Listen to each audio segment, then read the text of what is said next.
Nerds International proudly presents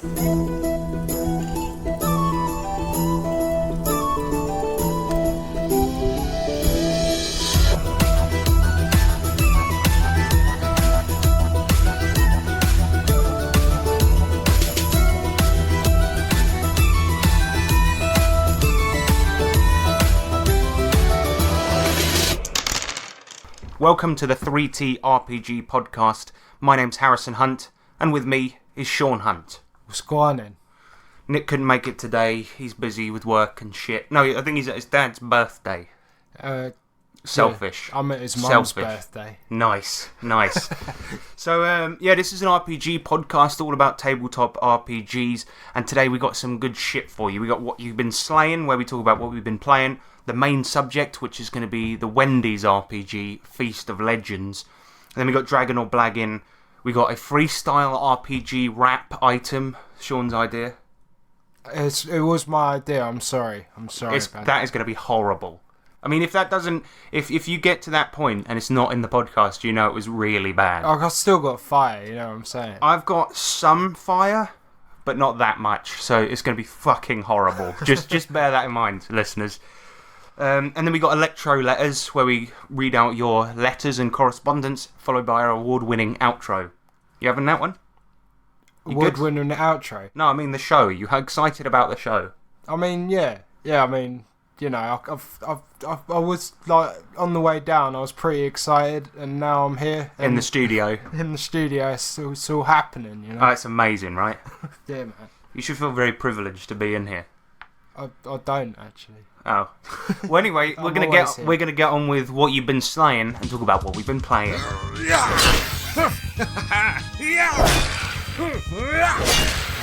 one of these. Oi, yeah. What you slaying? Now, bear in mind, dear listener, that I know this section often runs a bit long, but this time a lot has happened since the last podcast, so it's going to be a little bit long, but we'll try to keep it concise for you. Because we've been playing a lot. I've been at Con on the Cob in America, playing loads of games there. So we'll try to keep it concise. But hopefully, you know, you can get some ideas for your campaign, learn about a few new games, things like this. So. And also, you got some sick new shit, didn't you? I got some sick new shit, so I'm going to talk about that. Yeah. So first up, I've been at Con on the Cob, and I'm not going to list all the games I played, but I want to go over a few highlights here. So. I played in a couple of games gemmed by Eric Lamoureux, the famous writer of Wise Guys, the organised crime guide for Savage Worlds. And obviously we played that. We played a Wise Guys game where essentially we're a security team of gangsters that are tasked with... We want to impress this new Colombian guy that's coming to town, and we want to show him that we can do the best security on the planet. And that night we happen to be the security for Rick Astley, and he gets kidnapped, and we have to go and like retrieve him from where he's been kidnapped to show the Colombians that we can do a good job, and we're sort of like damage control type thing. That sounds like the perfect Wise Guys game. It also sounds like the perfect Con game as well. It was, because it was really fun, because one of the things was at the very first scene we've kind of beaten up this guy and interrogated him, and part of this, we kind of can use this to get the Colombians on side. And Eric had this prop, it was like a severed finger, and you could use it as like an extra Benny, like a reroll token, but you could add a D6 to a roll with it, as long as you used it in-game.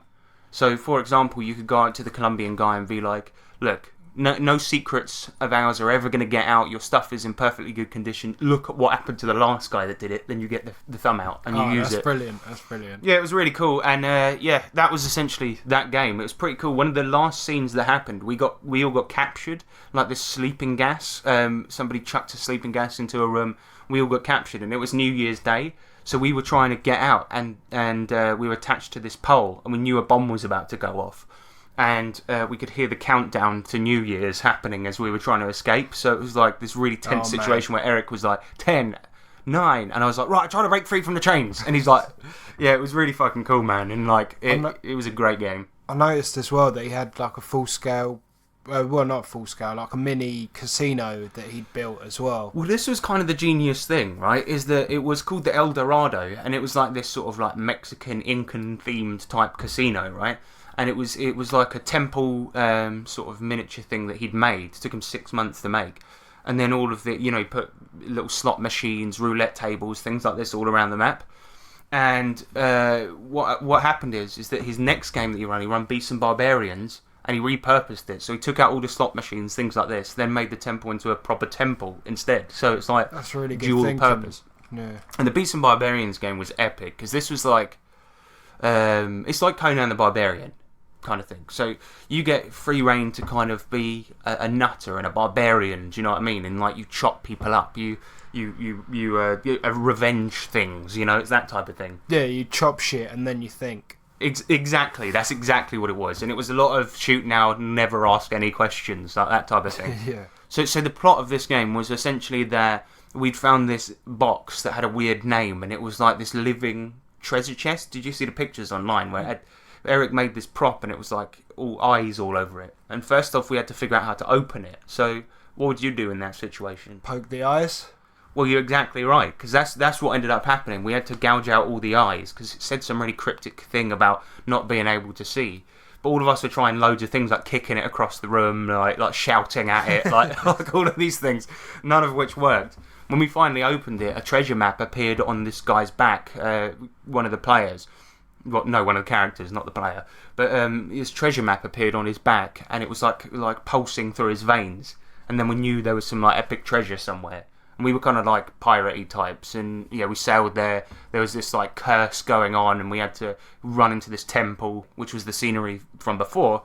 Yeah, and then we had to get the treasure. It was a nice, simple adventure. It was just running in, killing shit, going mental, shouting at the table, that type of thing. Yeah, there's not enough of that these days. I know. Well, the thing is that at a con game, people are going to want to be murder hobos, and it's the perfect fucking con game. You can just, yeah, it is. It's really definitely. Fun just to like have a game where you can just let loose and go mental. Yeah, definitely. The only thing is I had the heroic edge, right, in Savage Worlds, and no hindrance, right? So I'm always heroic. But all the other team were bastards, so I kept on trying to think of reasons to do nice stuff. And there's this woman that's being attacked by these gargoyles, and I was like, okay, I'm going to save her from that. But then, because we're a bunch of bad guys, I'm going to make her my slave. So I've like saved her life, but she becomes my slave. Oh, okay, that's good thinking. Yeah, I thought it was okay, but I struggled. It would be really hard if you were with a load of bastards, because I've had the heroic edge before, but I've just wanted to save my mates. Yeah, you're a good guy, I mean, that could even be the loyal edge as well, hindrance, sorry. Yeah. But the thing about it is that, yeah, I struggled a bit with that character, but I had fun nonetheless. It was awesome. Lastly, I played more Genesis as well, and I've come to the conclusion with that game that I think I would never want to run it, but to play it, it's always a good laugh. No, because you have to have like years of experience to be a good GM at that game, I think, and for it to flow really nicely, and you have to have a really good eye for like the dice. For reading those like chicken bone dice. That's the problem. So the thing is, listener, Genesis is a narrative system, right? It's not like a typical RPG. So what you do is you roll a bunch of dice, depending on what the roll is. You roll different dice, and then you have to interpret them, and the story goes a certain way depending on what they're like. I mean, the closest thing would be like those story cubes you can find everywhere, right? And you just roll a bunch of those, see what happens. You can get like setback dice, things like this, or like bonus dice, depending on if you spend these things called, I forget what they're called, but in the Star Wars version, it's like light and dark side points, right? And every time you spend one, the GM gets one. And they can influence the story or change a role or something like this. And it's really fun.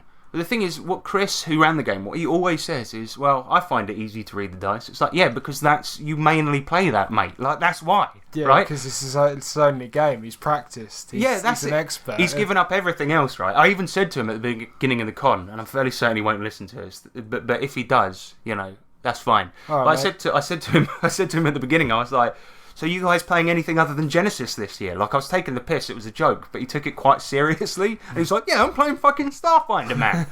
And it was like, well, other than that, all he did was play Genesis. So, of course, he's good at reading the fucking dice.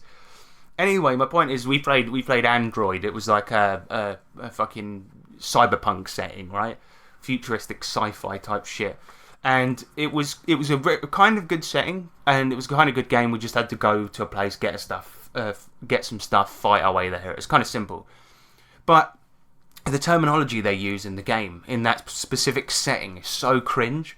Like the Russian, Chinese, and Italian mafia have formed together to create the Trimath, and it's like there's way more than that, but it was like really cringe. It's like instead of like machine gun, it would be like Mac G or something like this. It was like fucking awful.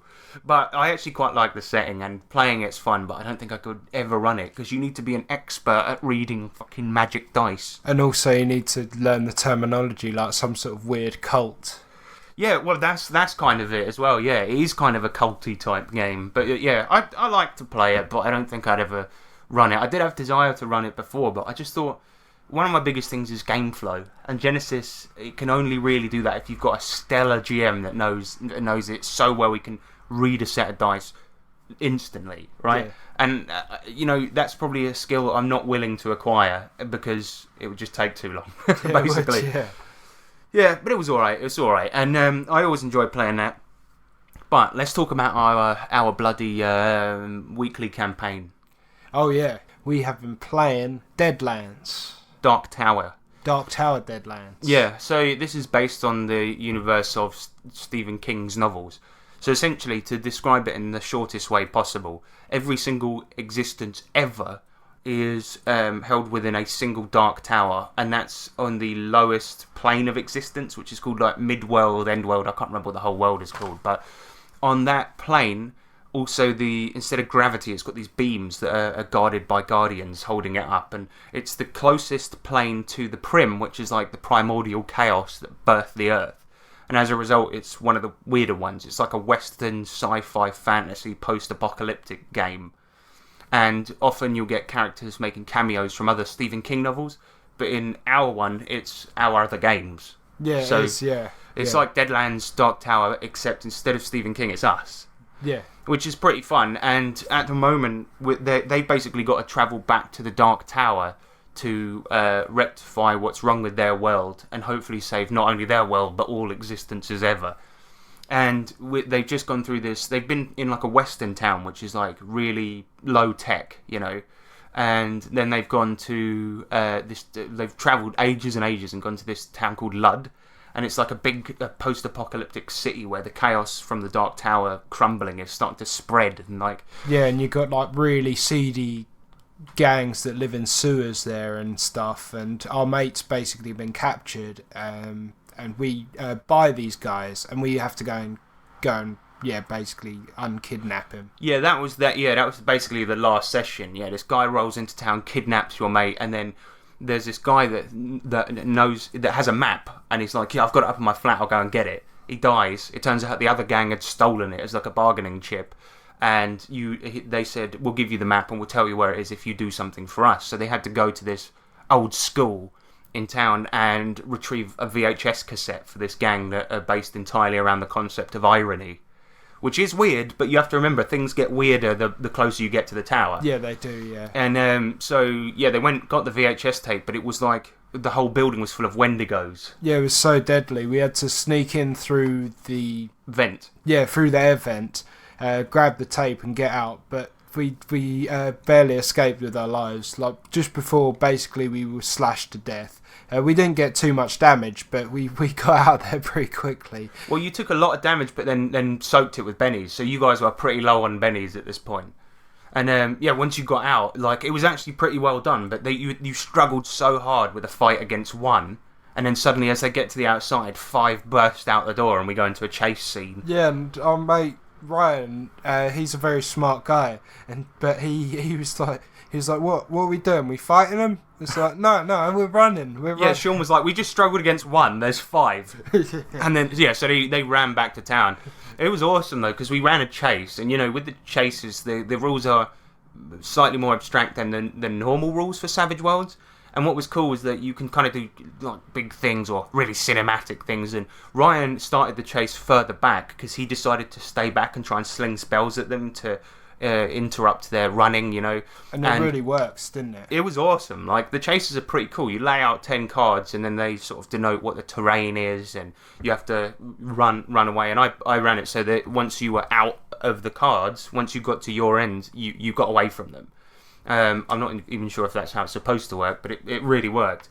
And Ryan was at the back the whole time slinging spells because he's like a monk with chi powers. he was slinging spells at them, knocking over like debris and getting in their way, while these guys were just legging it towards the town.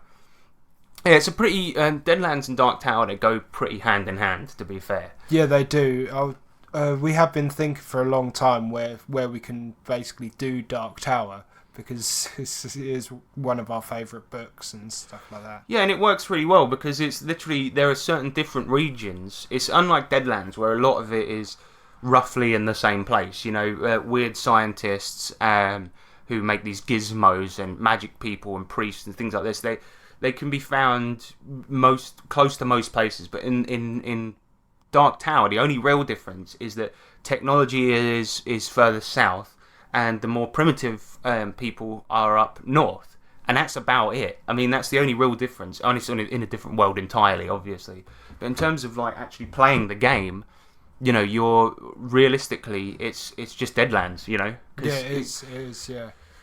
But it was pretty cool because we just did one of my favourite scenes from the book. We did it at the end of the session, sadly, but there's this bit where they have to get onto a sentient train who's suicidal because his wife Penelope has just died, and the train loves riddles, and they have to answer a number of riddles so that he doesn't kill himself by smashing himself into the next station. It's one of my favourite bits from the book, but also I'm really terrible at riddles, so...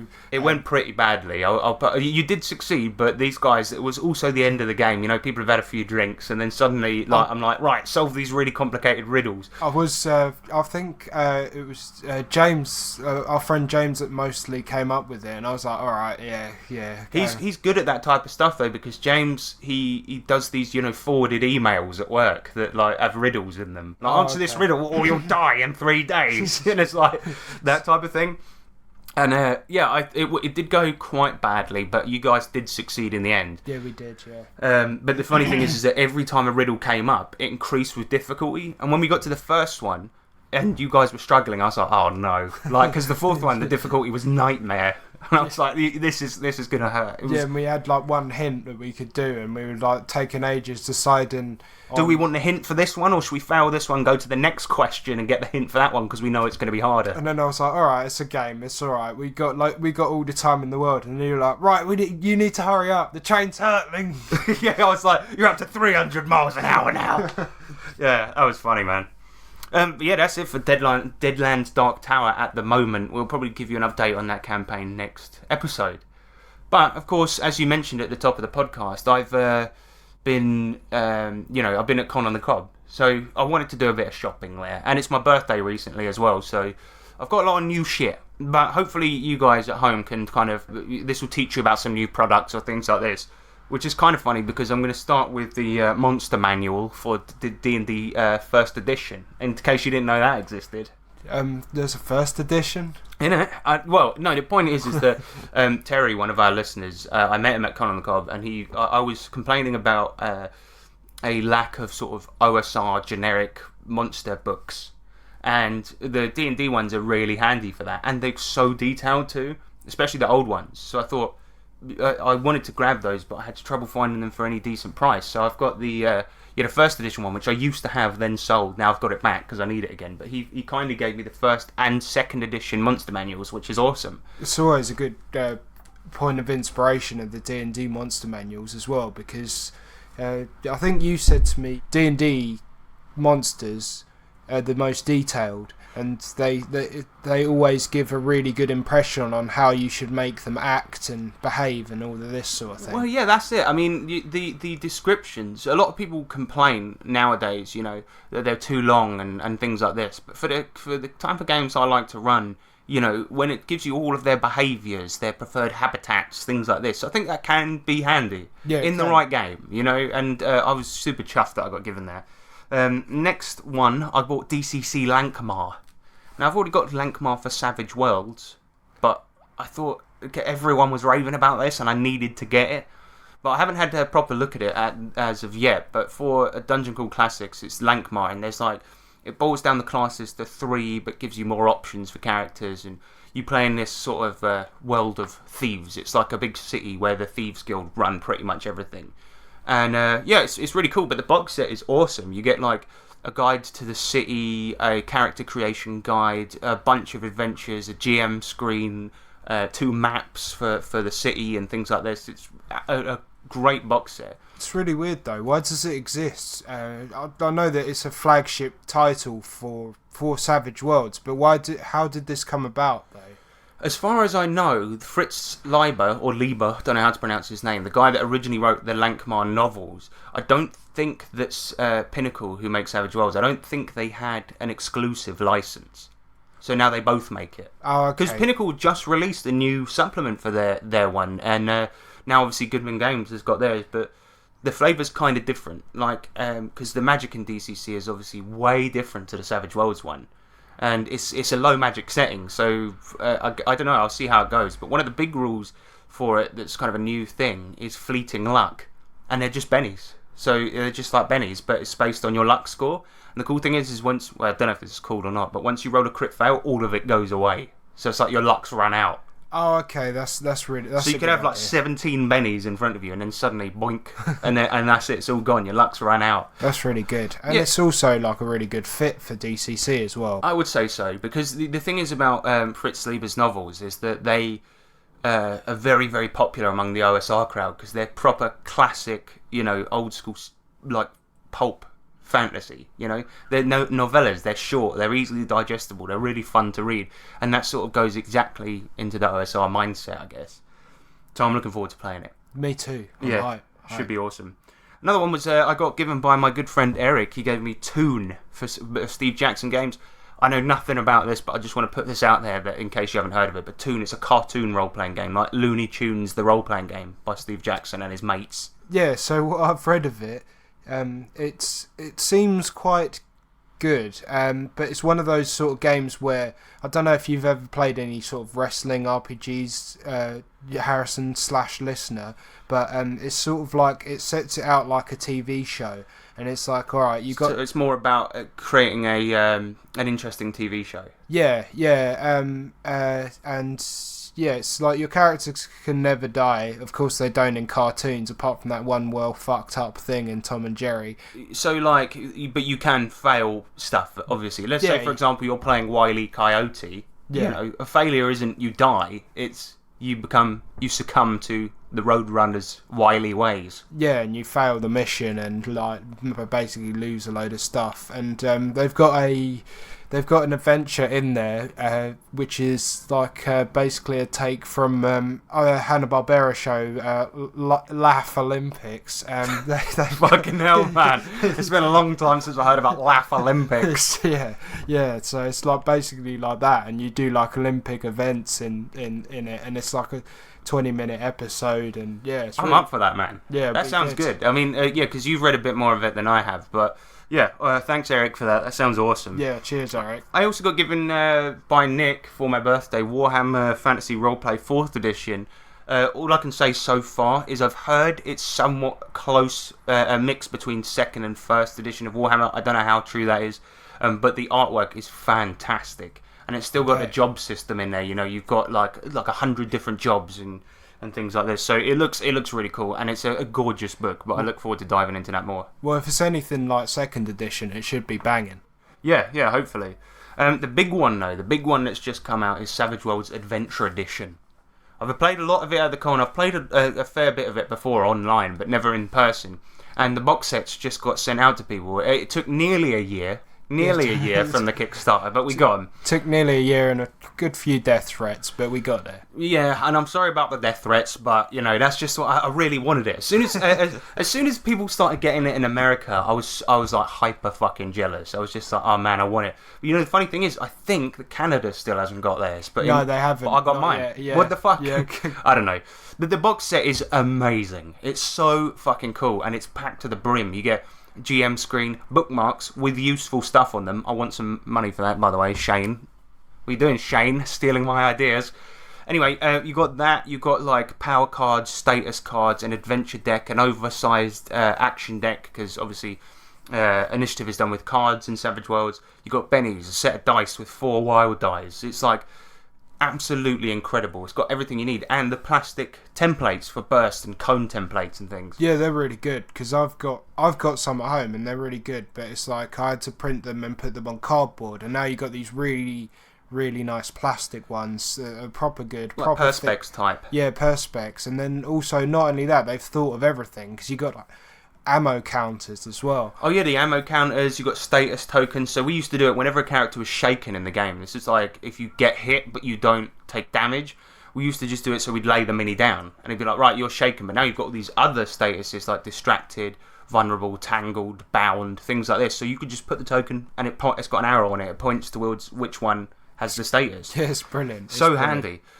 So yeah, I'm pretty chuffed with it so far, and the changes they've made, because before, like we were talking about this on the way here, but so you had things such as like climbing, swimming, and throwing were all separate skills, but now it's all bundled into athletics, and that's used also for grappling, for running away, things like this. It seems like they've watered it down, but they haven't. And if you really think about it, like, of course, like if you're good at throwing, you're gonna at least be a bit good at swimming because you're an athletic kind of dude. Yeah, the assumption is kind of that you're physically fit, so you can do all of these things to a certain extent. But more often than not, you're going to trap your character. You'll say, I'm an Olympic runner, I don't really do throwing. Or things like this, And all of the other skills in Savage Worlds kind of work that way, so it's cool that they've taken those ones that only have one specific use and put them into athletics, thievery, research, things like this. And I find that a lot, it sort of fits the Savage Worlds system a lot better. Yeah, it does. And now I've actually run a chase, I can see that they can go pretty quick and are exciting. They are very exciting. I was shitting my pants right at the end when the Wendigos were gnawing at my feet. It was yeah, well, there you go. And the thing is that I've often complained about the chase rules on my other podcast, The Wild Die, and but I'm nothing if not a hypocrite. So let me say this: they are good. I've played them now. I've run one. I think what it was that a lot of times when I was first starting out playing Savage Worlds Adventure Edition, I would often play in chases, and it was with people that were new to it and things like this. But the thing is, what I've done is I've leached off other people, played their chases, and now I know. No, that's a good way to learn, though. Really, but, I guess so. But also, they originally had a different kind of chasing in Adventure Edition that before it actually came out. Yeah, they had to bulldoze that. Yeah. Yeah, they did. I liked that one actually because you gained distance tokens and you were a certain distance away from other people and stuff. It was pretty cool, but yeah, they bunged that. Yeah, and the other big thing obviously is the powers now, how they work. Obviously, a lot of it's changed, but the powers, like, you can now upswade them. Yeah. You know what I did there? What do you mean? What do you mean upswade? What? You can upswade them. You know what I mean? No. Anyway, No, the point is what you can do is you can alter powers by chucking in more power points, which is like your mana. You can or mana. Okay, yeah. You know how Ryan was doing the other day. So you've got like, for example, he's got the blast, right? So he can chuck out a big explodey fireball, and what happens is now he can upgrade it to a large burst template, so he can get like most of the map, and you can upgrade it to 3d6. And he did it every time. He's like, right, I'm going full on this one, full on big. Yeah, because before it'd be like, what do you want to do? 1 to 3 bolts, and then it'd be like, oh, alright, I'll do 3, and then I'd always forget because like I'm thinking of 100 different things at once. And it's like, oh, I've only done 1. I wanted to do 3. And yeah, or it'd be like, oh, you do 3, and you're like, who do you want to hit? And everyone's just like, oh, that guy there. Or if people forget that they can distribute them, or that they can add an extra or upgrade the damage or whatever. So now it's just Bolt does 2d6, and you can upgrade it to a 3d6. Simple. Because when you were saying upswade, that does make sense. But when you were saying upswade, I thought you were talking about Magic and Deluxe that is now swaded it up. Well, that is actually what, because it's Savage Worlds SW Adventure Edition ADE.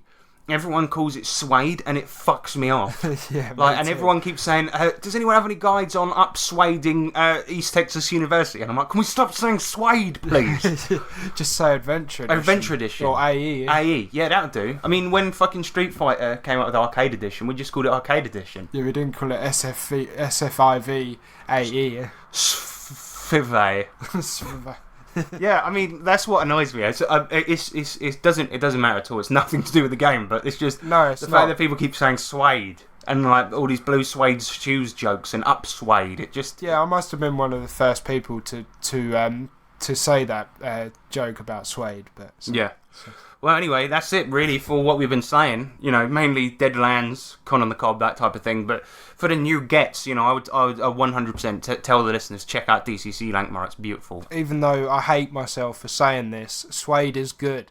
Yeah. Go and buy it. No, go buy Adventure Edition. I mean, it's got no. you. It's got you, man. All right, go and buy Adventure Edition. Right, moving on. Main.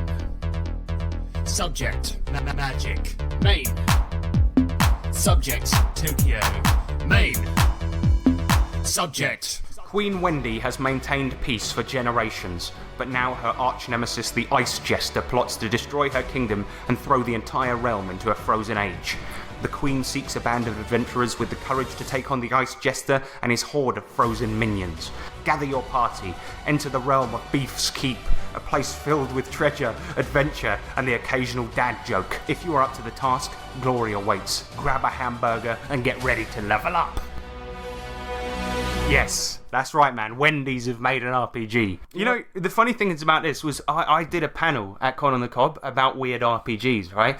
And obviously I was on holiday, so I hadn't used the internet for a bit. And some guy started a question, like I did the questions at the end, and he started a question with, in a world where Wendy's have now made an RPG, and I just went, what the fuck? It's like, what the fuck? I mean, the thing is, this is basically like a D&D parody made by Wendy's, but I think you're going to be surprised.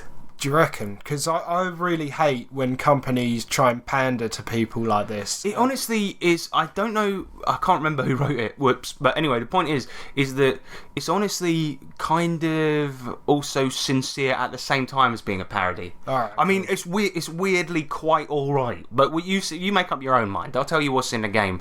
So in the game, you're adventurers of Beef's Keep, which is the name of the world. It's annoying that every time you say Beef's Keep, I think of vaginas.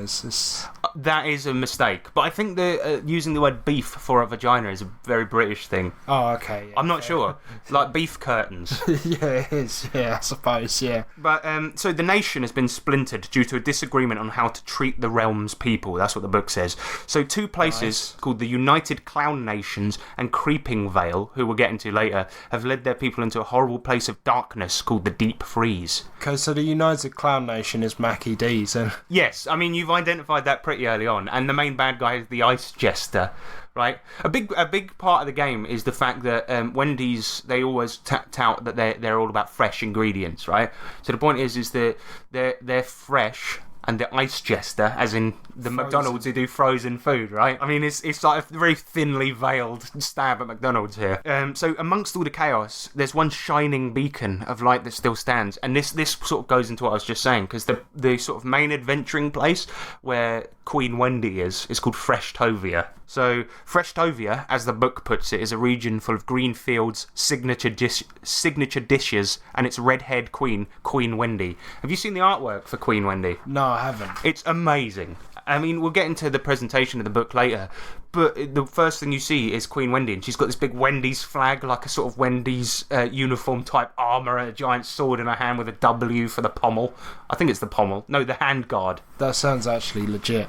It is awesome. It's really, really well done. So Queen Wendy is an iron-fisted ruler who, despite the mounting chaos, has managed to keep her borders strong against the darkness of the Deep Freeze. Okay, so what they're saying is Wendy's stick to their guns and have done so since the beginning. Well, there is something interesting about that later on, and I think that you'll quite enjoy this, because that is basically what they're saying, and they go into it in slightly more specific terms later on. So we'll get more into the world later, but before we do, let's talk about character options, and this pretty much is the majority of the game, is character options, because there is a fuckload. So I'll try to make this as quick as I can, but when you make a character in Feast of Legends, you need to roll your stats first. So you know in D&D you roll 3d6. Yeah. In this you roll 4d4 for each stat, and it's called the 4 for $4 roll. Because they've got this thing in Wendy's, their budget menu is like, it is 4 for $4. So you pick 4 things, it's $4. Yeah.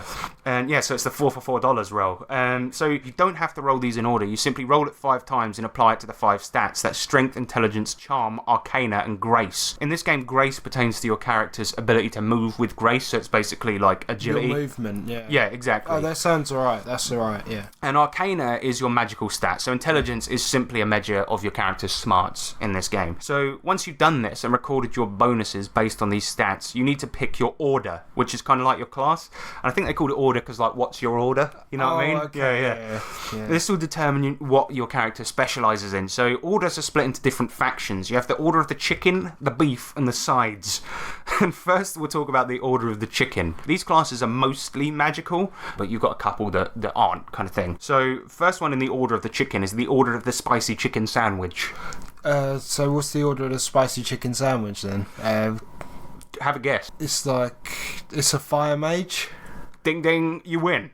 Okay. So yeah, these guys study the art of the spicy fried chicken, and as such they come from hot climates, and the connection to heat flows through them. Your defense, which is the same as AC, is determined by your order plus armor. Heroes of the Order of the Spicy Chicken gain a base defense of 12, so that's kind of how it works. They also gain +1 starting HP, which you determine also by rolling the 4 for $4 roll. They can use light armor, robes, and staff, so yeah, they're basically fire wizards. In this game, skills are kind of like each character's powers, and they can be like active or passive, so it's just like they're just like spells or abilities kind of thing. So the Order of the Spicy Chicken characters start with Spicy Touch, where you touch enemies with the spice left on your fingers and damage them for 1d4 plus 1 damage if you hit, obviously. That's brilliant. It is awesome. And they also start with 2 more. Slow Heat, a ranged attack that damages enemies over time, and Smoke Screen, which if the enemy fails a save, they're forced to move slower and act with disadvantage that round. So disadvantage and advantage in this game is the same as 5e, basically. But the Order of the Spicy Chicken Sandwich characters, upon reaching level 4, get a Flamethrower spell, and level 5, which is the max level in the game, get Unending Heat, an explosive ball that damages foes for 4d6 plus 4. That sounds good. It's alright. It's a pretty cool class. But yeah, to give a few examples of the other chicken-based orders, there's Order of the Home-Style Chicken Sandwich. They're like a buffing/cleric class, and they gain their powers by their connection to others. So their skills include, like, the level 1 skill, Home is where the hearth is, which protects a campfire from any bandits while sitting down for a meal. And you're going to notice, like, a lot of the spells, a lot of the abilities, all the classes are literally Wendy's menu items. But a lot of the skills are also sort of things they say in their marketing material and things like this. So with the Order of the Home-Style Chicken Sandwich, and I can't believe how, by the way, if you want to play a drinking game, count how many times I say order in this. It's going to be a lot. So at level 2 they get the Add a Little Flavour to It skill, where you can give 2 adjacent characters advantage on their next attack. And finally at level 5 they get the Impenetrable Dome, where their connection to love allows them to make a 10-foot protective dome. So what's the deal with home is where the heart is? I guess hearth as in a fire as well. So I guess like the point is that because it's such a homely sandwich that reminds you of home, these guys are like they're the guys that radiate love and shit. I mean, a lot of them don't really have any rhyme or reason to them, except for the fact that the beef are mainly warrior guys, but they're fighters in there. The Order of the Grilled Chicken Sandwich is kind of like a healer class, and their powers are mostly healing. For example, a Quick Bite, where you provide a quick, unexpected morsel of food into the mouth of a party member, healing them for 1d4 HP. Well, like a bird, like pre-chewed food. I don't know if it's pre-chewed, but I guess you just you have like a nugget on your belt. You just chop a bit off. Yeah. Sling it into your mate's mouth. They can also resurrect party members when they hit the deck by giving them 1d6 of healing using the Take a Bite skill. You see, HP in this game is called Hungry Points, right? And as you get hit and adventure, you'll get more hungry. So when you reach 0 hunger points, you pass out from hunger. So I think it's so that this is gets a universal rating, like E for everyone, right? Because you never die, you just get so hungry. And every time someone hits you, you're like, oh, I could really do with a sandwich right now. Hi, I'm Wendy's founder, Dave Thomas. From the day I opened the first Wendy's, my goal has been to serve the best hamburger in the business. A Wendy's old-fashioned hamburger. There's 2 more classes in the Order of the Chicken. The first is the Order of the Asiago Chicken Club. They're kind of all-rounders. And there's the Roguish Order of the Chicken Nugget. So they're basically just rogues.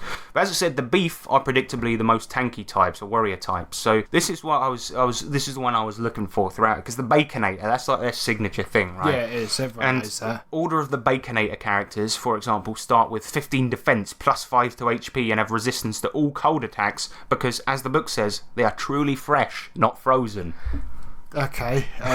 Yeah. I mean, like they're gonna hype up their best burger, really. I guess so, yeah.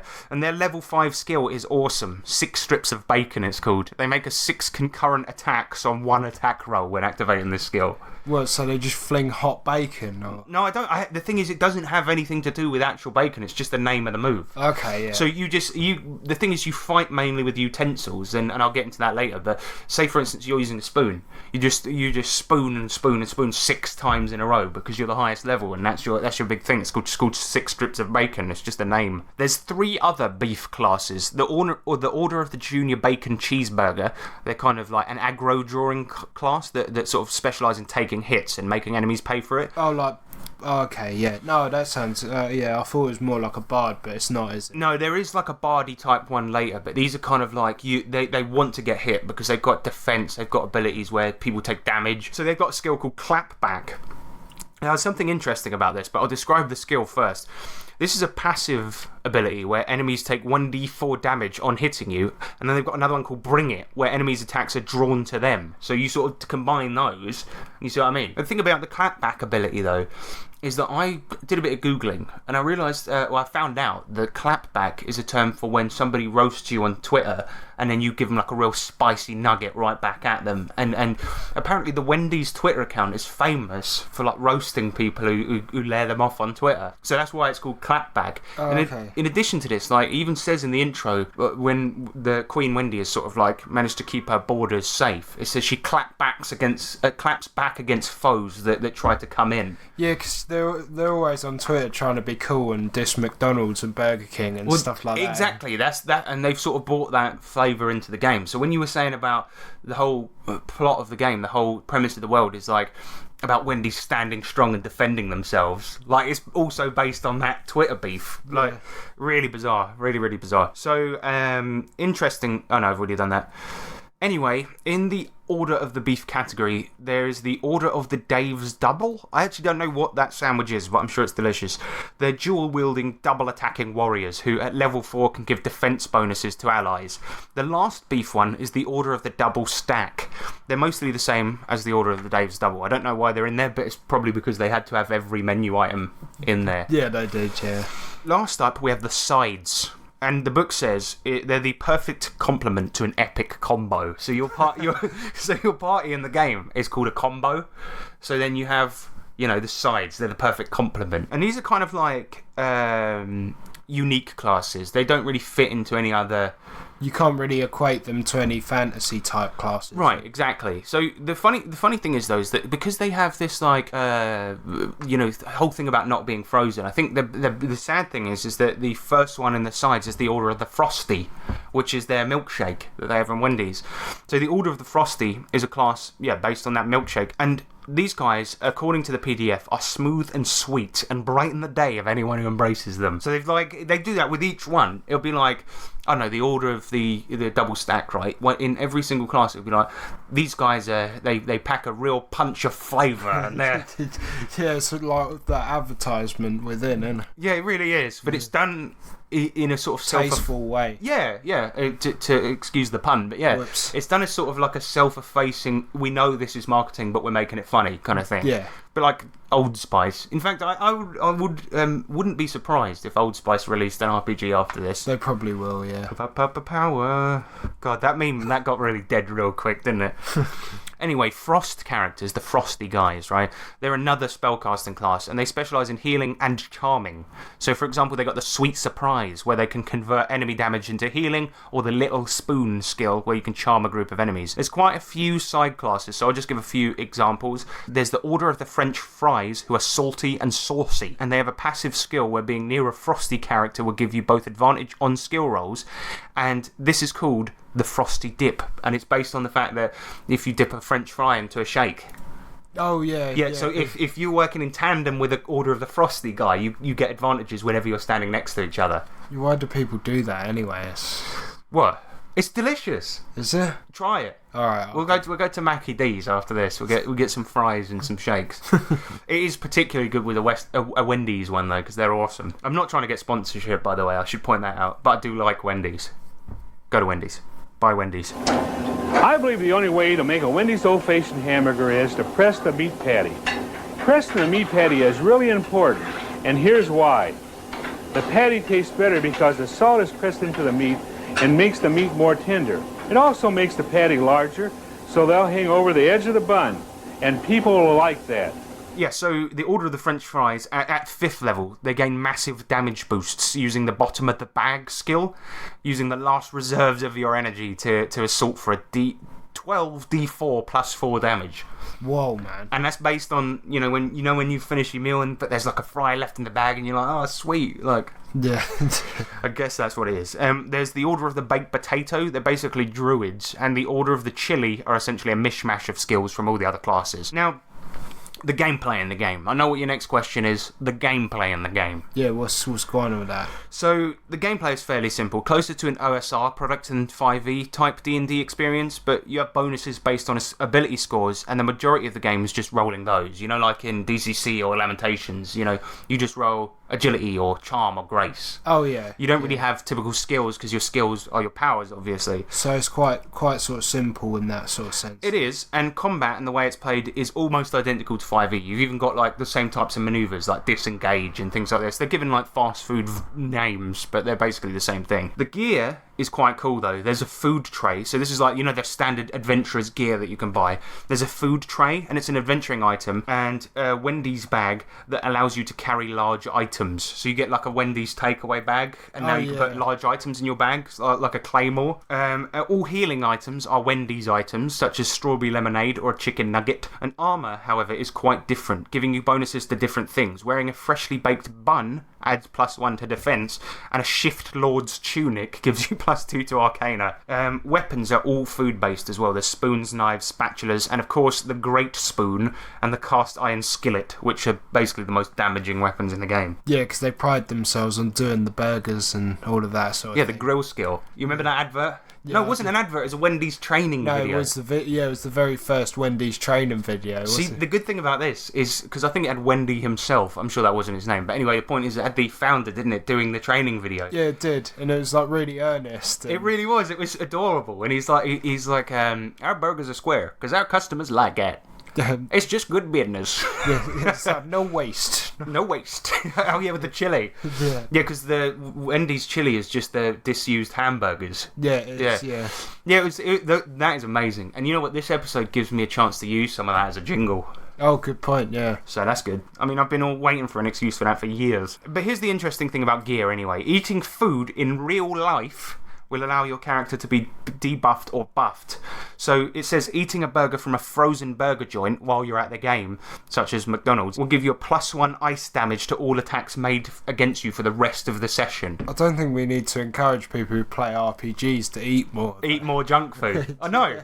Yeah. Well, alright, but the difference is, though, is while having a delicious Wendy's Frosty will add +1 to your charm for the rest of the day. No, it's in-game day, that's what it is. Okay. Yeah, so it's literally got a list of, like, if you eat a Baconator during the game, a side of fries. So if you get a meal, right, or a combo, as you call it in America, then you get bigger bonuses. Unfortunately, we don't have Wendy's here. Otherwise, I'd probably I'd have armfuls of it so I can win. Yeah, that's it. You just bring up loads of fucking fries, and then suddenly your defense score goes up to a ridiculous degree.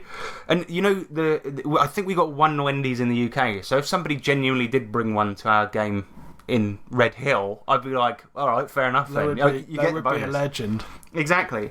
Now, bear in mind what we talked about McDonald's, right, and how that's like the kind of enemy in this game. Because next we're going to talk about the GM section, and this is mostly a campaign called The Rise of the Deep Freeze. There's a short part on running the game, and then bam, what follows is one of the most gorgeously illustrated, detailed adventures I've read in ages. It's really good. But I'll go into it a little bit. I won't spoil the whole thing, but the whole campaign is split into 5 parts, includes maps for everything, and is just brilliant. The first part is called The Queen's Quest. Basically, there's a plague going on threatening all other nations, and eventually Freshtovia. Anyway, there's a huge celebration in Freshtovia that day, and in the royal garden of Queen Wendy, the party are approached by a mysterious person who sends them to the French Fry Forest, where they take on hunger, the source of the frozen plague at the moment, which is threatening Freshtovia. It's like a big monster. Anyway, once the team deal with hunger in the woods, they return to meet the mysterious man who is in fact a warrior well past his time who works for the Queen, and he needs some adventurers to help him. He introduces the team to the Queen, and then the next part of the campaign starts. This is like the second episode, where the team meet Queen Wendy, and she tells them that an agent of the United Clown Nations, basically McDonald's, is causing them trouble. This quest leads them to the Frosty Canyon, where they must battle the Beef Bandit, basically the Hamburglar, and who, upon losing enough HP, he flees and summons the Freister, a huge tentacled ice monster thing. But I can't figure out what that's supposed to be. Like, the Burger Bandit, or whatever it's called, that's obvious, that's the Hamburglar, right? Yeah. But what's Freister? I was like, maybe it's Grimace, but I don't know. No, I don't know. Maybe it's like McDonald's have like got all these tentacles in the pies and. Yeah, I don't know. I know it's supposed to be a metaphor, Yeah, but I can't figure out what it is. Anyway, I won't spoil the rest, but at this point they discover the true enemy is the Ice Jester, Ronald McDonald, basically, who is unbound and ancient magic capable of bringing the realm into an ice age. You see, another villain of the campaign is also called the Creepy King of the Paper Hat, right? And that's Burger King, right? It's the Burger King. And the thing is that sort of at the beginning of the campaign, you're led to believe it's him because he casts icy spells using frozen meat discs and like chucks them from the top of his tower. But he's just like this creepy weirdo. And basically, I think what Wendy's are trying to say is that he's not even competition to them. Burger King doesn't even matter. Right, exactly. That's basically it. As I said, I won't spoil the rest of it, but it was so good. It's so good. The campaign is amazing. Sounds really good. Yeah, and, it's pretty detailed. The maps are amazing. The actual level of art is like on par with D&D 5e. So I guess the very, very last thing to talk about is the presentation. So I'll just get it on my phone. Look at this. These fucking idiots on this website. Wendy's launches its own video game. How fucking stupid do you have to be? They just heard about it and then just went, oh, it's obviously a game. There we go. So yeah, there's the book, man. Have a look at the presentation. Oh, by the way, it's free. The whole thing's free. The front cover's already amazing. It's really a callback to AD&D. It's like some sort of ice mage, and I think that might be Frister there, that big tentacle thing. Yeah, that's And then you've got Frister. like a guy in a Wendy's uniform battling him back. But that you're looking at there, that's the illustration of Queen Wendy. It's pretty much as I described. Like she's got like a medieval version of the Wendy's uniform on, holding a big W flag. Yeah, it's amazing artwork. It's sort of reminiscent of D&D, and it looks but it's so like detailed and well coloured. It's like legendarily good though. I mean, this is like the big company. Oh, obviously Wendy's is a big company, but the big RPG publishers, this is the type of art they put out. Yeah, and they've put so much effort into it. So there's the map of Beef's Keep. Sean's now looking at that. Obviously, it's shaped like a hamburger. Yeah. I don't think they know what a keep is, but that's fine. So yeah, presentation. What do you think? Amazing, and I'm trying to see if I can. I want to sort of like get this onto Lulu and print out a physical copy, because currently you can't buy it. It's just the free PDF that exists. But I want to get this. And it's really well structured as well. Yeah. They've obviously looked at 5e and thought. Well, it's obviously your D&D parody, isn't it? Yeah, I mean, it is. Yeah.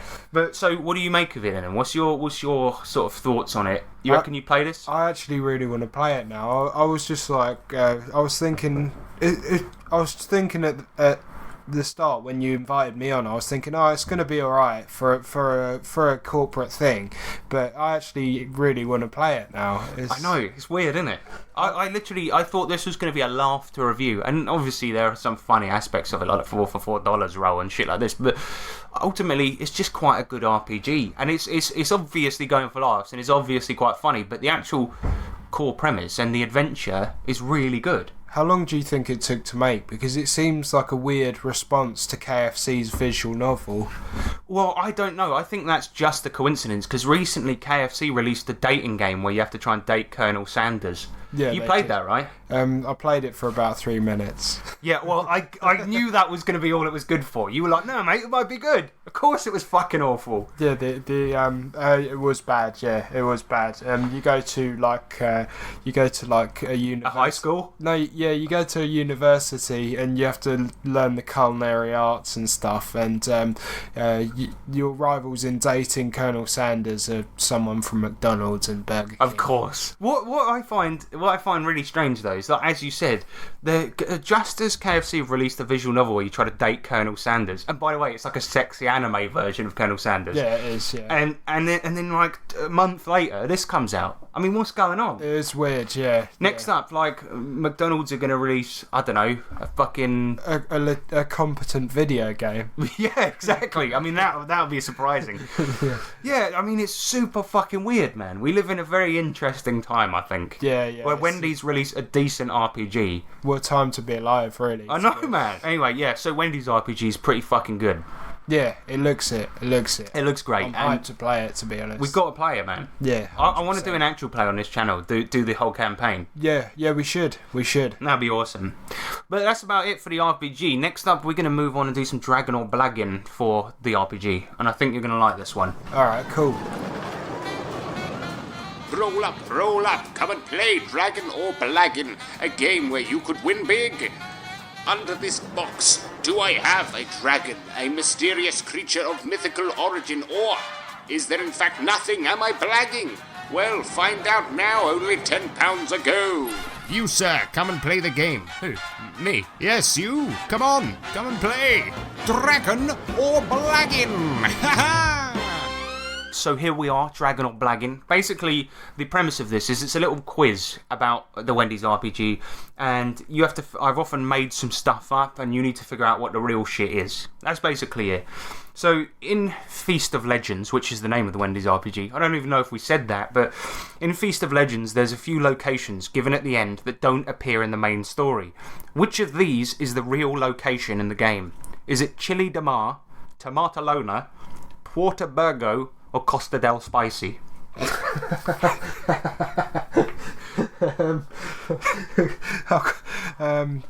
Porta del Burgo.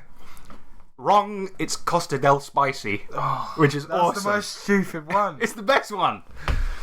Which of these is a real skill from Feast of Legends? Is it add cheese, snack time, double up, or grill skill? Add cheese. It was my favourite thing when I didn't have money. Just go and order and add cheese. Yeah, then you get a slice of American cheese for 20p. No, the real skill is double up. Oh, Yeah, which that actually, yeah, kind of that makes sense. Yeah. Next up, there is actually a very small compendium of magic items in Feast of Legends, but which one of these is the real one? Is it drive-through headset, stripy apron of freshness, the Justice serving spatula, or the gem of the ultimate chicken tendy? The gem of the ultimate chicken tendy. It is the drive-through headset. I did think that at first. God damn it. Okay, now there also is a bestiary. Not an expansive one, but it's got some pretty cool monsters in there. But which one is not the real monster? I repeat, not. Beef and lettuce lad, Mucho Pan the extra bun, Freezy the frozen bird, or the Freezer Gorgon? The freezer gorgon. No, the one that was not real was the beef and lettuce lad. That sounds really good though. In what way does the beef and lettuce lad sound good? It doesn't sound like you said it. Oh, right, okay, I Yeah. get you. Okay, so what is the real name for a critical fail in this game? Is it a big boogle, a bad bongo, a whoopsie, a big oops, or a McDonald's? Those all sound like something you'd say, but big oops. Correct. It is big oops. I think I can't remember what they. Where the criticals in this are called feast mode as well. Okay, So yeah, and that's pretty much it. That's Dragon or Blagging. I think you got 1 point. Yeah, Failure. I did fail there. I did Failure. fail. I should have been taken more in when you were talking earlier, but Absolutely. sorry Pay guys. attention. This is what we always say to you at the games. Pay attention, man. I'm paying attention. You're not paying attention. Right, we're gonna go for a break. Not that makes any difference to the podcast, but we're gonna go now, and we'll be back instantly. Bye. In the future, you will be able to send a letter or parcel from anywhere on the planet. This, sir, is the Electro Letter. We just did the freestyle segment, and I'm fairly certain that was not usable in any way, shape, or form. It wasn't. If it made it into the podcast, you know we're really struggling for things to put in. It was so unusable that people shouldn't listen to it. I agree. It was so cringe. Oh, God. Never doing that again. Right. So we're on to electro letters. And we asked you guys out there, what fast food item would you make into a magic item, and what would it do? Daniel Irwin comes in with probably the most controversial one, the wimpy bender in a bun. Now, this is weird because I guess I don't know if it applies in America, but in England, bender is like a bad term for homosexuals. Yeah, it was. It is still, and I always used to sort of think that when I was getting the burger as a kid, that You'd giggle at it. Yeah, exactly. But I was thinking it's that as well. Like, we'll get on to what his magic item does in a minute. But you know how we have that special type of pork meatball called a faggot? Oh yeah, yeah. And that's just the thing. Yeah, you can get like lamb faggots, and it's like it's mainly old people that eat them. They're like, oh, I love me faggots. Yeah, it is. It's awful. And they go into like Iceland, which is like a frozen place, and they'll fill their trolley with faggots. It's really weird, isn't it? I watched a cooking program with Tom Kerridge recently, and he's like, "There's nothing like a lovely faggot," and it was like, "Don't just say meatball." Yeah. So anyway, that Daniel Irwin's submission, the wimpy bender in a bun. One bite of this, and you can literally bend time and space. But you can only go in a circle, and you normally have the shits afterwards. That's really good. That's really good because it's got like good consequences to using it. Because bending time and space is probably the ultimate power that us humans. But you always end up where you started. Yeah, it's awesome. Conrad Erasmus Neubert, he says the self-heated chicken fried jalapeno peppers that make you spit fireballs. The problem is they are so delicious that the owner has to make a spirit check, or will save every hour to not instantly dig in. It's not bad. It's a good one. Yeah, I do like that. I don't know, but who sells self-heated chicken fried jalapeno peppers? I don't think that's a real thing. Jalapeno peppers is peppers is what he said. Yeah, peppers. So yeah, it sounds like some American food thing. But he's German, so I don't know, man.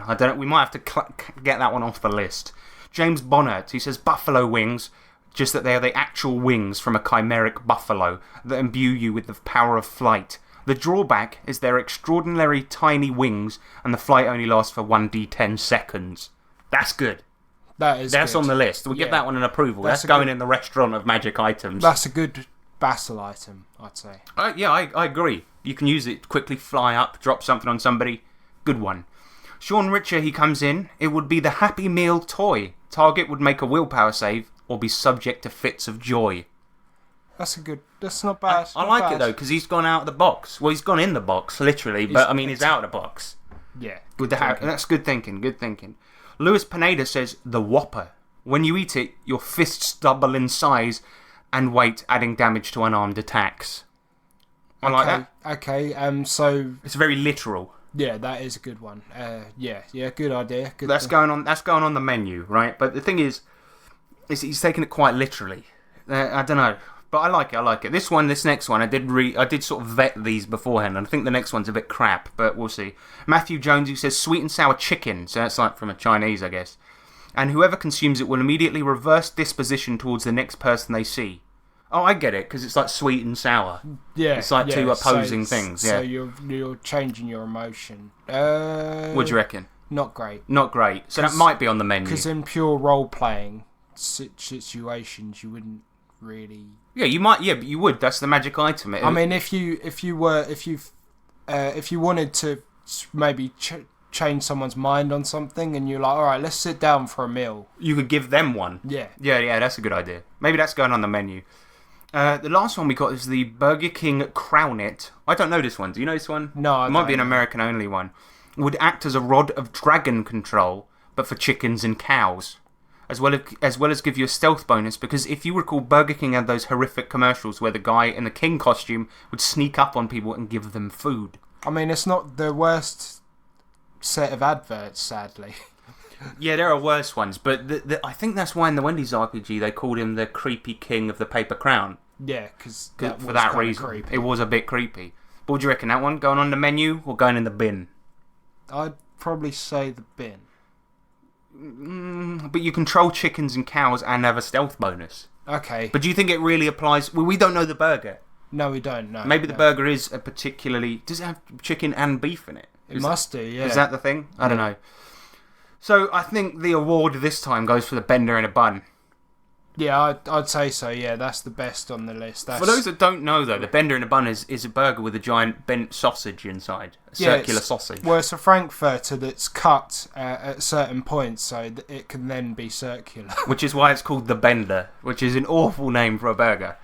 You got any ideas? The thing is, I was going to go for one, the Whopper. I was going to go for one similar to that. I wanted to call it the Big Mac, like use the Big Mac in some way, and it like enlarges your wang, which isn't entirely clever.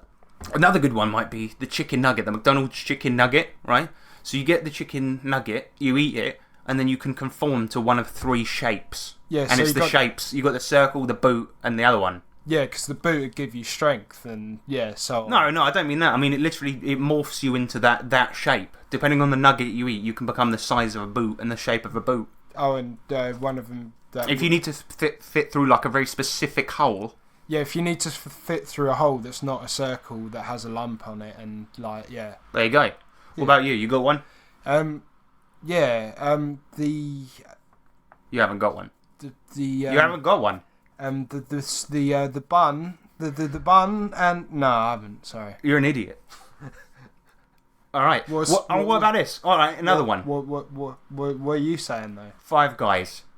You eat the Five Guys burger, and then you get the assistance of 5 magically teleported in guys. Well, I thought the 5 Guys would be like the gods of some sort of fast food world. Yeah, but it has to be a magic item. Yeah, I know, but that would be really cool. Like, it would be cool, but it doesn't. Like, it's not the question. Yeah, I know, but think about it, right? Yeah, I'm thinking about it. Like the Five Guys. It would be 5 Guys, Wendy's, McDonald's, Burger King, KFC. And then the 5 Guys. Yeah, and but it doesn't. It's not about the question. Right, you've got to come up with one right now. Go. Okay. So the sesame seeds, like you can like the pointy sesame seeds. No. All right. This is awful. Right. This isn't going in. Yeah, but, all right. Right. We're excluding that. Your item and your submission for this is gone. What about my thing about 5 Guys? That was cool. Like the 5 Guys, you know. No. Like it was hail the 5 Guys. Yes, but it's nothing to do with magical items. But it's really cool. Shut up. Right, so next up we got a general question. It comes from John the Paladin. He says, what's on your shelf yet that you have yet to play or run that you really want to but haven't got round to it yet? What's like your main one? Well, I haven't got a lot that I haven't really played, so because all of my ones I have played. So probably Car Wars, but yeah. Yeah, because Car Wars is sort of RPG adjacent. Yeah, it's a car battling futuristic game from Steve Jackson. Yeah, that's a good one, man. I've had that for a long time, and I've never really, I've never run it, but I have read it, and it seems amazing. Here. Yeah. We did a review of it a while ago. Well, like a very short review. You know what? One of them I've got is Golden Sky Stories. I've had this for a while. It's by what's his name? Ryo Kamiya, who's the writer of Maid, and it's a sort of Studio Ghibli type game where you play relaxing stories that don't have any conflict. Oh, I have wanted to play that actually. Yeah, I think it looks pretty decent. That's one that I really want to give a try, considering how much I like Maid. I've wanted to sort of do that as sort of a startup to something, and then something bad happens, and you know, like you play that, and it's like, oh, these are the fun times, and then you're getting into it, and now you're fucked. Yeah. Yeah, something like that. That'd be cool. So, I don't know. There's also the American Survival Guide. I've really wanted to give that a proper bash. I've played it once, but the thing is that I only played it as sort of a one-off in our DCC campaign that we played on this podcast, you know. And I thought it was pretty good, but the thing is, I'd really, really like to dig properly into that. It's just a post-apocalyptic mod for DCC. But it's really clever the way it does it, and really, really gonzo. Like Santa Claus is a god in it. You've got a god that's like a techno god that's like a disco ball and shit like this, and it looks fucking cool. I think most of the games that I want to play are on your shelf. Like I want to play some more Low Life because that was banging. That was good, man. I love Low Life. I actually played that at Con on the Cob with Andy, and it was quite fun. I mean, he's the guy that wrote it, Andy Hopp, and he did like, because he has so many players at the table, you don't really roll. You just describe based on what's on your sheet, which is kind of different, not necessarily my cup of tea, but it was really good seeing him like do all the voices and playing with somebody that really knows the world. That was kind of fun. But we played Low Life once, where we played gangsters, and basically this setting is like, well, you kind of, the all of the things that survived after many apocalypses. And it's sort of all of the characters and the art and stuff like that. It's sort of 90s gross out inspired, like all the cartoons from the early 90s, like Garbage Pail Kids and things like this. Yeah. Yeah. I mean, that's what makes it so good. But so those are our answers. Golden Sky Stories. That looks awesome, and you can pick it up for pretty cheap. Car Wars, Low Life, and American Survival Guide. I would definitely check those out. So that's it for questions. Thank you very much for sending in your submissions to the Magic Item Contest. A little bit disappointed in you, actually, listeners. You know, a couple of usable ones in there, but I think they could have done better, don't you think? I don't know. I thought they were pretty good, but if we had a couple more that were good, that would have been sweet. That would have been nice. Just a couple more, like, good ones. That's all we want. A customer orders a single with cheese. Here's the way you do it if you wanna please.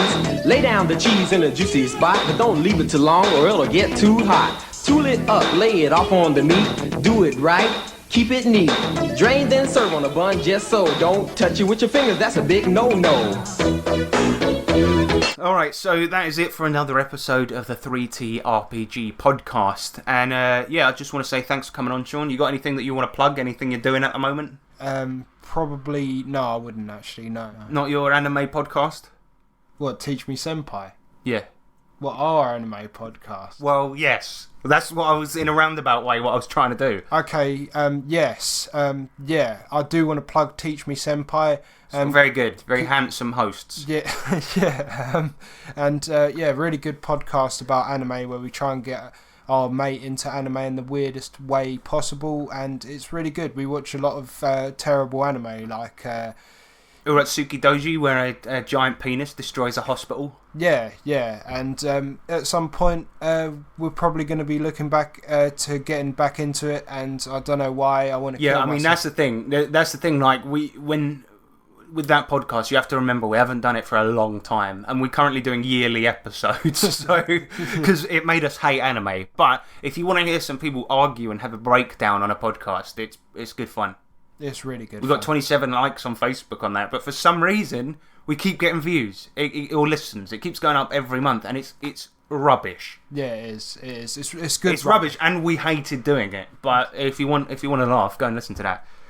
So that's it. If you want to support the show, go onto Patreon and search up the 3T RPG podcast, or buy our OSR supplement 78 Hamlet Happenings on DriveThruRPG. Additionally, if you want to contact us, go to 3trpgpod@gmail.com. Go there and send us an email. Innit? I'd say so. Yeah, and also we're on Facebook, MeWe, all the social media, so just get on those things. I've been Harrison Hunt. And I've been Sean Hunt. And remember that D20s are cool, but 20Ds, now that's a good time. 20Ds.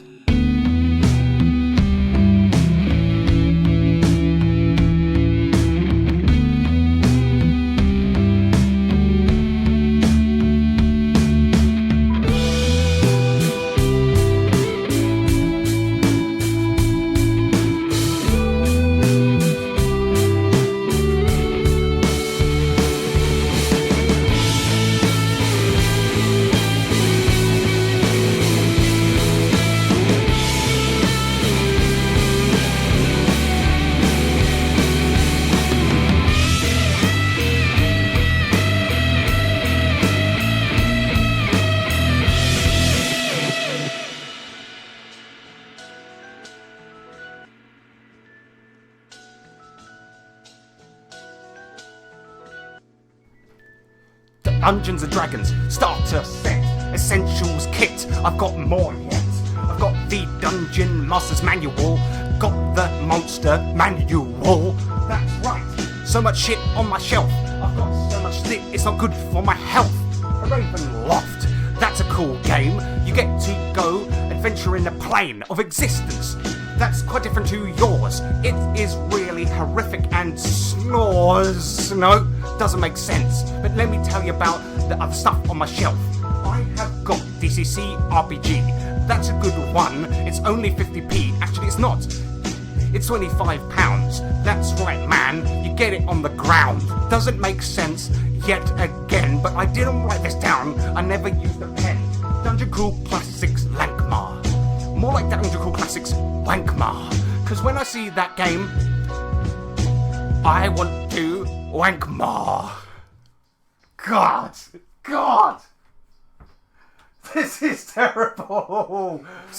And I'm gonna use a bard, and he's gonna sing a fucking spell. And Right, no, we can't use that. We can't use that. It's so bad. Right. It's so bad. One more time. All right. I literally just walked past and looked in and made a face.